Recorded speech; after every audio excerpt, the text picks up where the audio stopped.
여러분 안녕하세요. 강의를 맡은 고양주 목사입니다.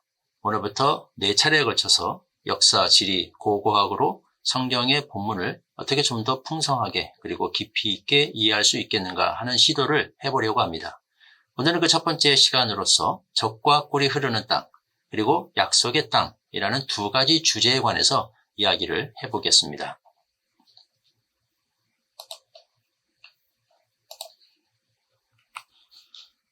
자, 적과 꿀이 흐르는 땅이라는 표현은 성경에 약 20여 차례 등장을 합니다. 그러니까 약속의 땅 가나안을 가리키는 가장 보편적인 표현이라고 이야기할 수 있겠습니다. 적과 꿀이 흐르는 땅. 우선 듣기에도 굉장히 비옥하고 풍성하고 아름다운 땅이구나라는 느낌을 갖게 되지요. 그런데 제가 이스라엘에 도착한 지 얼마 되지 않아서 성지순례를 온 팀과 함께 여행을 하는데 가이드를 맡은 분이 이렇게 농담을 던지는 것을 들었습니다. 원래 아브라함이 가고 싶었던 땅은 카나다였는데 발음에 실수가 있어서 하나님이 가나안으로 인도하셨는지도 모른다.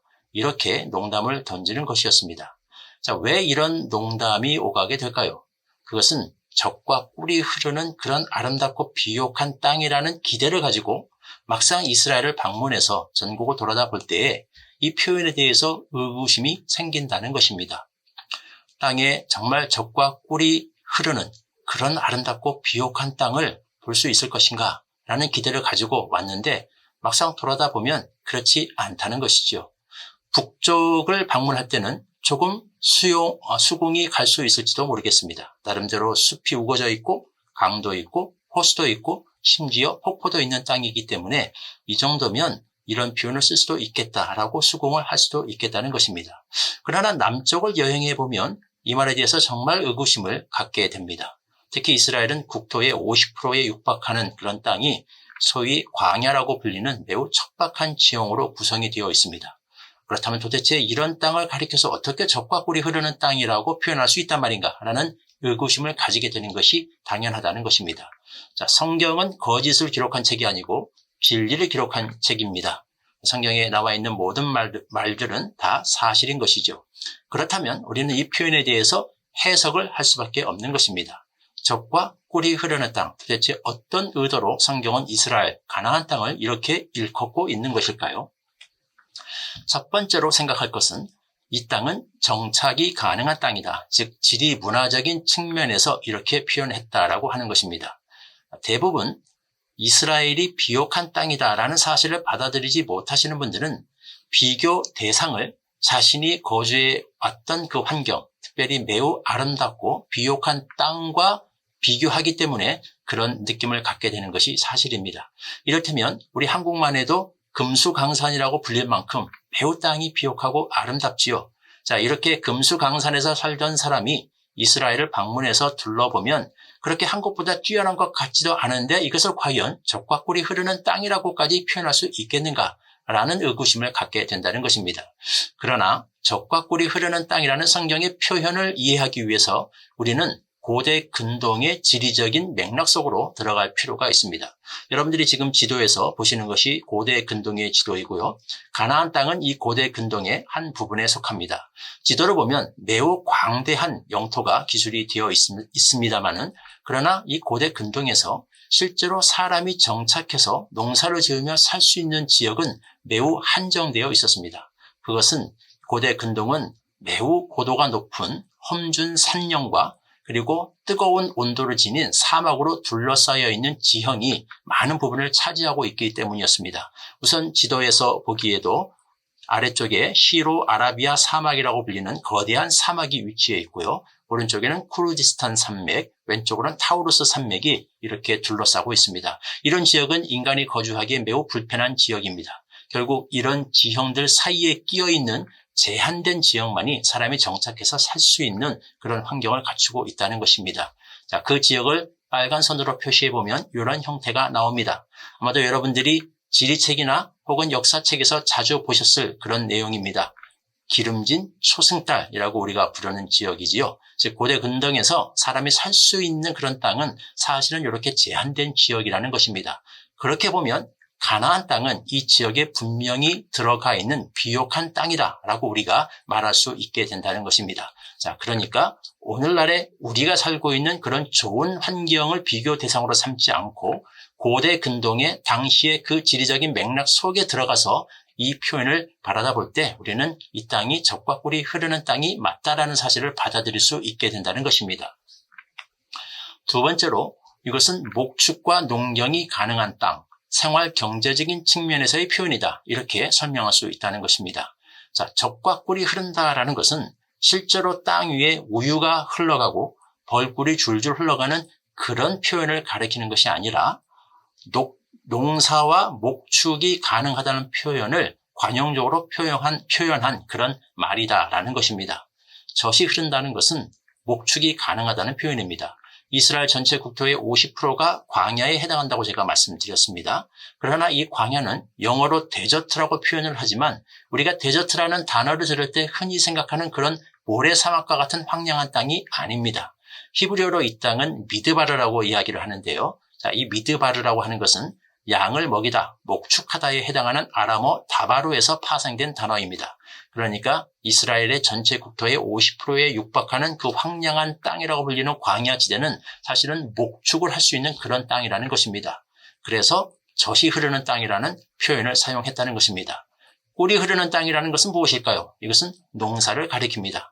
우리가 농사하면 흔히 생각할 수 있는 그런 쌀, 벼, 보리라기보다는 이것은 가나안 지역에서 대표적으로 생산되는 종려나무 열매를 가리킵니다.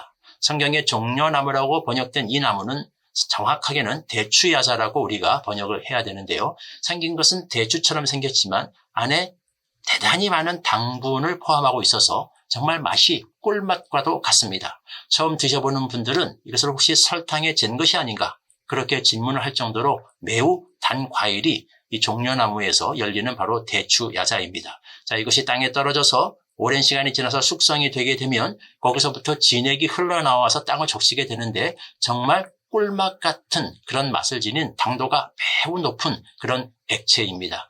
히브리어로는 똑같이 드밭이라는 단어를 사용합니다. 그러니까 벌꿀이나 대추야자꿀이나 히브리어에서는 똑같이 구분 없이 꿀이라는 단어를 사용한다는 것입니다. 최근에는 고고학적인 발굴에 따라서 이 견해가 약간 수정되기도 했습니다. 무슨 말이냐? 이것이 단순히 종려나무 열매, 대추야자 꿀이 아니라 실제로 벌꿀을 가리킬 수도 있다라는 그런 견해가 대두되었다는 것입니다. 이스라엘의 르홉이라고 하는 한 도시에서 벌을 우리가 양봉이라고 얘기하죠. 벌을 사육해서 꿀을 채취했던 고대인들의 시설이 실제로 발견이 되었기 때문에 그렇습니다.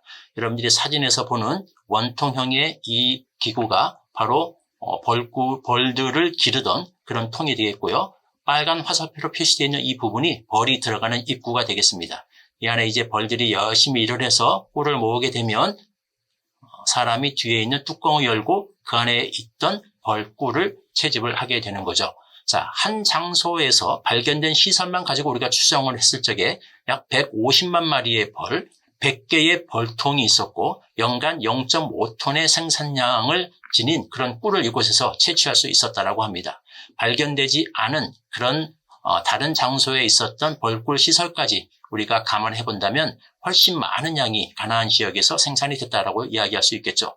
이렇게 본다면 정말 이스라엘은 젖과 꿀이 흐르는 그런 땅이었다라고 우리가 말할 수 있겠습니다. 세 번째는 이것을 영적인 측면에서 바라보는 것인데요. 하나님이 주시는 은혜로 말미암아 축복이 넘쳐나는 그런 땅이다라는 의미에서 젖과 꿀이 흐르는 땅이라는 표현을 사용했다는 것입니다. 잠언 27장 27절에 보면 염소의 젖은 넉넉하여 너와 내 집에 식물이 되며 라는 구절이 나옵니다. 즉 젖은 식량을 상징한다는 것입니다. 그러니까 젖이 흐른다는 말은 하나님이 식량을 충분히 공급해 주셔서 굶주리지 아니하고 배불리 먹으며 지낼 수 있는 그런 땅이다라는 말이 되겠고 또 시편 81장 16절에 보면 반석에서 나오는 꿀로 너를 만족해 하리라. 선한 말은 꿀송이 같아서 마음에 달고 뼈에 양약이 되느니라. 잠언 16장 24절 말씀이죠. 내 아들아 꿀을 먹으라 이것이 좋으니라. 잠언 24장 13절 말씀. 자, 이런 구절들은 꿀이라고 하는 것이 물리적인 꿀일 수도 있지만 하나님이 부어주시는 은혜와 축복으로 말미암아 우리들의 삶 속에 임하는 어떤 기쁨과 행복 그리고 윤택함을 나타내고 있다라는 사실을 보여주고 있습니다.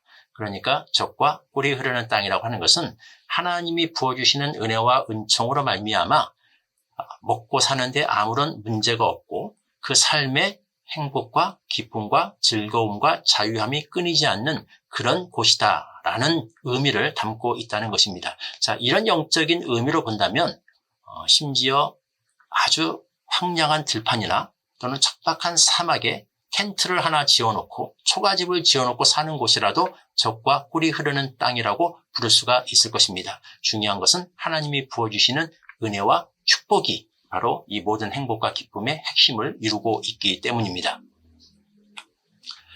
자, 이제 두 번째 주제로 넘어가 보겠습니다.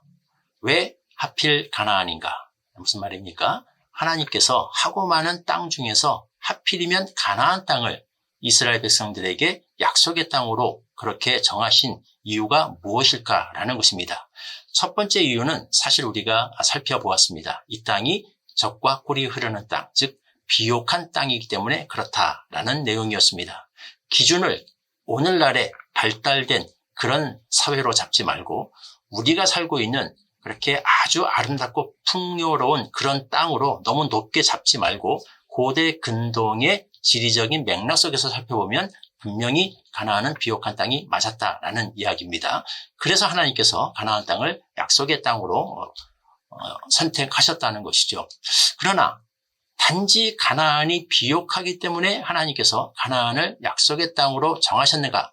라는 질문에 우리는 고개를 갸웃거릴 수밖에 없습니다. 왜냐하면 비옥하기로 말하자면 가나안보다 사실은 더 비옥한 지역들이 주변에 얼마든지 있었기 때문입니다. 이를테면 이스라엘 백성들은 모세의 인도를 따라서 시나이 반도로 행군을 할 적에 중간에 이런 불평을 합니다.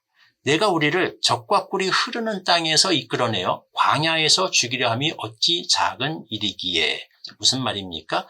우리가 떠나온 그 애굽이야말로 적과 꿀이 흐르는 땅이 아니더냐. 왜 그렇게 좋은 땅에서 굳이 우리를 끌어내서 이렇게 힘든 곳에서 고생만 하다가 죽게 만드느냐라고 불평을 하고 있는 장면이지요. 실제로 메소포타미아나 혹은 이집트나 이런 곳이 풍요로움과 비옥함의 관점에서 보자면 가나안 못지않은 그 이상 가는 좋은 땅이라고 우리는 이야기할 수 있습니다. 하나님께서 그러니까 단순히 비옥하기 때문에 그 땅이 좋은 땅이기 때문에 이스라엘 백성들을 가나안으로 인도한 것은 아니라는 그런 결론이지요. 하나님께서는 이 가나안 땅이 비옥한 땅이긴 하지만 애굽의 그 땅이나 혹은 메소포타미아의 그 땅과는 좀 다른 땅이다라는 말씀을 하십니다. 그것을 신명기에서 이렇게 말씀하고 계셔요. 내가 들어가 얻으려 하는 땅은 내가 나온 애굽 땅과 같지 아니하니 거기서는 너희가 파종한 후에 발로 물대기를 채소밭에 댐과 같이 하였거니와. 즉 애굽과 가나안은 둘 다 비옥한 땅이긴 한데 차이가 있다는 것입니다. 애굽은 왜 비옥한 땅인가? 언제든지 원할 때마다 발로 펌프질을 해서 밭에 물을 댈 수 있는 그런 환경이 갖추어졌기 때문에 비옥한 땅이다라는 말씀을 이 구절을 통해서 하고 계십니다. 그 이유는 여러분들이 짐작하셨듯이 애굽에는 나일강이 있기 때문입니다. 자, 사진을 함께 보실까요? 좌측에 인공위성에서 찍은 사진입니다. 구글 어스에서 캡처한 사진인데요. 한눈에 보기에도 삼각형 모양으로 형성된 녹색 지대가 좌측이 훨씬 더 짙고 푸르르지요. 네, 나일강 하류에 형성된 소위 델타라고 불리는 성경의 고센 지역입니다. 오른쪽에 보이는 이스라엘, 나름대로 녹색을 가지고 있지만 둘을 비교해보면 확연하게 차이가 납니다. 애굽 쪽이 훨씬 더 푸른색이 많이 있습니다. 숲이 우거지고 나무가 많다는 것이죠. 그 이유는 오른쪽에 보시는 것처럼 나일강이 있기 때문입니다. 그러니까 언제든지 원할 때마다 물을 끌어다 쓸 수 있는 그런 좋은 땅이라는 것입니다. 이에 반해서 가나안 땅은 어떤 땅인가? 자, 하나님께서 이렇게 말씀하십니다.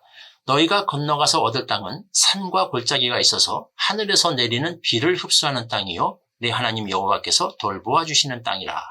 자, 애굽은 나일강이 있기 때문에 비옥한 땅이고 메소포타미아 역시 티그리스와 유프라테스라고 하는 거대한 강이 있기 때문에 그 비옥함과 풍요로움이 항상 보장된 땅이었습니다.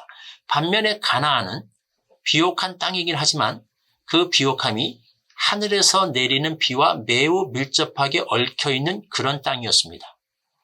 그러니까 하늘에서 비가 내려주어야 비옥한 땅이 될 수 있는 그런 땅이었다는 말입니다. 그리고 그 비는 누가 주관할까요? 네, 그렇습니다. 여호와 하나님께서 그 비를 주관하고 계신 것입니다. 그래서 여호와 하나님께서 돌보아 주시는 땅이다라고 성경은 그렇게 말을 하고 있는 것이죠. 그러니까 자연적인 환경 때문에 비옥함이 늘 보장된 것이 아니라 하나님이 마치 수도꼭지를 잠갔다가 틀었다가 하듯이 그렇게 때를 따라서 비를 내려주셔야 비옥한 땅이 될 수 있는 그런 성격을 지닌 땅이다라고 이 땅을 설명하고 있는 것입니다. 여러분, 지금 보시는 이 사진이 건기 때의 이스라엘 가나안 땅의 모습입니다. 광야라고 제가 설명드렸던 영어로 데저트라고 번역되는 바로 그 땅인데요. 얼핏 보기에도 잿빛으로 뒤덮여 있죠. 멀리서 보면 매우 황량해 보입니다. 그러나 자세히 들여다보시면 가운데 양들이 풀을 뜯고 있는 것을 볼 수가 있습니다. 뭘 먹고 있을까요? 거기에 얼마 남아있지 않은 그 마른 풀이지만 어쨌든 그 풀을 먹으면서 양들은 이곳에서 생존할 수 있습니다. 그래서 여기가 바로 목축이 가능한 그런 젖이 흐르는 땅이다라는 이야기를 제가 앞부분에서 했었습니다. 어쨌든 한눈에 보기에도 건기의 이 땅의 모습은 매우 황량해 보입니다. 자, 그런데 우리가 되어서 이제 하나님께서 이곳에 비를 내려주시게 되면 놀라운 변화가 일어납니다. 사진으로 한번 보실까요? 예, 놀라운 변화가 일어났죠. 잿빛으로 뒤덮였던 그 땅이 이렇게 녹색으로 시원한, 한눈에 보기에도 너무 싱그럽고 시원하고 아름다운 초장으로 바뀌게 되는 것입니다. 자, 이것이 바로 시편에서 다윗이 노래했던 푸른 초장입니다. 늘 이렇게 푸르른 잔디밭이 있었다면 이것이 그렇게 큰 감흥을 불러일으키지는 못했을 거예요. 왜? 원래 잔디밭은 푸르른 게 당연하니까. 그러나 이렇게 건기 때는 황량한 잿빛으로 그렇게 뒤덮인 그런 광야지대였는데 하나님이 내려주시는 비에 의해서 이렇게 녹색으로 바뀌니까 너무나 신기한 것입니다. 하나님이 내려주시는 비가 얼마나 놀라운 변화를 가져올 수 있는가라는 것이 마음속에 정말 생생하게 와닿는 그런 땅이라는 것이죠. 자, 이것이 다가 아닙니다. 여기에 하나님께서 또 한 번 비를 내려주시게 되면 심지어 어떤 일이 일어나는가? 네, 이렇게 화사한 꽃밭으로 뒤덮이는 그런 놀라운 일들이 일어납니다. 이 세 장의 사진 모두 거의 같은 지점에서 각도만 달리해서 찍은 사진이라는 것을 여러분들이 염두에 두시면 얼마나 놀랍고 극적인 변화가 이 땅에서 일어나는가라는 것을 실감할 수 있을 것입니다. 그래서 정말 말 그대로 사막에 샘이 넘쳐 흐르고 황무지에 장미꽃이 피는 것 같은 그런 일들이 이 땅에서는 일어난다는 것이죠. 자, 요즘에는 이 노래를 자주 부르지 않습니다만은 제가 어릴 적만 해도 교회에서 이런 복음성가를 자주 불렀습니다. 사막에 샘이 넘쳐 흐르리라, 사막에 꽃이 피어 향내 나리라. 자, 이 복음성가 사실은 히브리어 민요입니다. 히브리 민족의 민요에다가 곡을 붙여서 복음성가를 만든 거예요. 왜? 그들은 이 땅에서 하나님이 내려주시는 비로 인해서 이와 같이 극적인 변화가 일어나는 것을 직접 보면서 자랐기 때문에 이런 노래를 쓸 수 있었고 시를 쓸 수 있었고 아름다운 이런 표현을 담은 이런 멋진 민요들이 탄생할 수 있었다는 것입니다. 그 다음에 우리가 가나안 땅에 대해서 또 하나 말할 수 있는 수식어가 있는데요. 그것은 사이 땅이다라는 표현입니다. 한자로는 대륙 간지, 영어로는 랜드 비틴, 대륙과 대륙 사이에 끼어있는 그런 땅이다라는 말입니다. 에스겔서 5장 5절에 보면 하나님께서 예루살렘을 가리켜서 이런 말씀을 하십니다. 주 여호와께서 이와 같이 이르시되 이것이 곧 예루살렘이라 내가 그를 이방인 가운데에 두어 나라들이 둘러 있게 하였거늘. 자, 예루살렘을 가리켜서 하시는 하나님의 말씀이지만 그것은 이스라엘 전체를 향해서도 우리가 적용할 수 있는 그런 말씀입니다. 예루살렘, 즉 이스라엘 땅은 나라들에 의해서 둘러싸여 있는 사이에 끼어 있는 땅이다라는 그런 말씀입니다. 자, 이스라엘은 이 가나안 지역은 세계에서 유일하게 3개 대륙이 만나는 교차점에 위치하고 있습니다. 아시아, 유럽, 아프리카 이 3개 대륙이 만나는 지점에 교량과도 같은 그런 역할을 하는 그런 지역에 가나안 땅이 바로 자리하고 있다는 것입니다. 자, 이와 같은 지정학적인 특징은 영적인 면에서 보자면 이스라엘에게 두 가지 중요한 의미를 가지게 되는데요. 첫째로는 하나님께서 만약에 이스라엘을 징계하시기로 마음먹으실 때 이스라엘을 징벌할 수 있는 그런 소위 회초리 또는 막대기라고 표현할 수 있겠죠. 그런 나라들이 주변에 매우 풍부하게 널려 있다는 것입니다. 지도에서 한번 볼까요? 자, 이 지역에 들어섰던 나라들의 이름입니다. 헬라, 그리스죠. 로마, 히타이트, 아람 다메섹, 이집트, 아수르, 바벨론. 여러분들이 듣기에도 세계 역사 속에 매우 중요한 역할을 했던 강대국들의 이름입니다. 역사를 쥐락펴락했던 그런 강자들이 이스라엘 주변에 꽉 둘러싸고 있다는 것입니다. 그러니까 하나님이 진노하셔서 사람 막대기와 인생 채찍으로 징계하시겠다라는 성경의 말씀처럼 이스라엘 민족을 징계하시기로 마음을 먹으실 때 들어서 쓸 수 있는 회초리, 막대기, 몽둥이와 같은 그런 강대국들이 이스라엘을 꽉 둘러싸고 있다는 것입니다. 매우 위험한 땅이죠. 생존 자체가 만만치 않은 그런 땅에 가나안은 위치하고 있습니다. 두 번째는 정반대의 이야기도 우리가 할 수 있습니다. 하나님께서 이스라엘을 축복하기로 마음 먹으시면 전 세계로 온 대륙으로 뻗어나갈 수 있는 그런 전략적인 그런 위치에 이스라엘이 바로 이 가나안 땅이 위치해 있다는 것입니다. 실제로 다윗과 솔로몬 시대 때 하나님께서 이스라엘을 축복하시니까 나일강에서부터 유프라테스 강에 이르는 광대한 지역을 이스라엘이 통치하고 다스리면서 양 대륙, 양 제국 간의 중개 무역 같은 것을 통해서 매우 부유하고 강대한 제국을 건설했던 것을 우리는 성경을 통해서 알 수 있습니다. 또한 나중에 이곳에서 완성된 복음이 전 세계로 퍼져나가는 그런 하나님의 섭리의 통로로서 이 지정학적인 위치가 잘 활용되는 것을 우리는 볼 수 있습니다. 그러니까 하나님께서 이스라엘을 움츠러들게 하실 수도 있고 이스라엘을 확장시킬 수도 있는 그런 절묘한 위치에 가나안이 위치해 있고 이것이 아마도 하나님께서 그 백성을 다른 곳이 아닌 이 땅으로 인도해 드린 중요한 이유 중에 하나였을 것이다 라는 말을 우리는 할 수 있다는 것입니다. 자, 그러면 이제 결론적으로 한번 정리를 해보겠습니다. 왜 하나님께서는 다른 곳이 아닌 가나안 땅을 하필이면 약속의 땅으로 삼으셔서 그 백성을 이곳으로 인도해 들이셨을까요? 그 이유는 첫째, 이곳이 비옥한 땅이기 때문에 그렇다. 좋은 땅이기 때문에 하나님께서 그 백성에게 좋은 땅을 선물로 주시기 위해서 인도해 드린 것이다 라고 말할 수 있겠습니다. 두 번째로, 그러나 이 좋은 땅은 그 비옥함과 풍요로움이 자연적인 환경에 의해서 보장되는 것이 아니라 하나님께서 부어주시는 비, 다시 말해서 하나님께서 내려주시는 은혜에 의해서 결정되는 그런 땅이다. 그렇기 때문에 하나님께서 이 땅을 그 백성의 약속의 땅으로 선택하신 것이다. 이런 말을 할 수 있겠다는 것입니다. 세 번째로 이 땅은 위기와 기회의 땅이었다. 하나님께서 진노하시느냐, 하나님께서 이들에게 은혜를 주시기로 결심하시느냐에 따라서 국가의 운명이 너무나도 달라질 수 있는 그런 가능성을 골고루 가지고 있는 그런 땅이었다라는 것입니다. 자, 이 모든 것을 종합해서 그러니까 우리는 이런 말을 할 수 있겠습니다. 개인의 생사화복과 국가의 흥망성쇠가 오직 하나님의 손에 달렸다. 하나님께서 이 모든 것의 주관자가 되신다라는 사실을 너무도 생생하게 절실하게 뼈저리게 배울 수 있는 최적의 장소가 바로 이 가나안 땅이었다라는 것입니다.